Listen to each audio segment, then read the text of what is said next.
There's one area of corporate strategy which has been a real minefield for companies, and that is corporate diversification. In so many cases, the attempt by a firm that's successful in one industry to enter another industry has been disastrous. Exxon's attempt to establish Exxon Office Services, a IT company that was intended to rival both IBM and Xerox, total failure. Vivendi, formerly a French water company, its attempt to become a telecom and multimedia entertainment company, again ended in disaster. So, is diversification a mistake?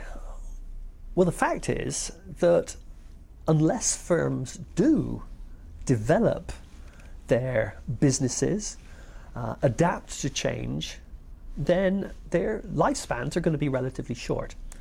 And if we look at many successful companies, whether we're looking at General Electric, whether we're looking at Nokia, Hewlett-Packard, all these companies, their present range of businesses bears very little relationship to the business that they were in when they were first established.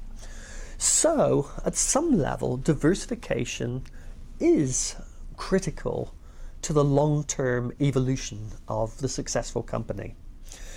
So, what kind of guidelines can we offer in the formulation of diversification strategies? I think the starting point has got to be the purpose of diversification.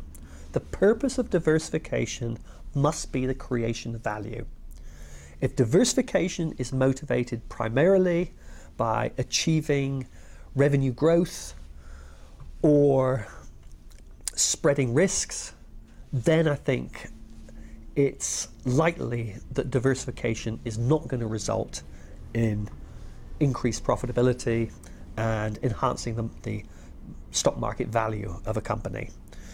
So value creation is going to be critical, and the basic source of that is going to be establishing a competitive advantage in the industry in which we are entering.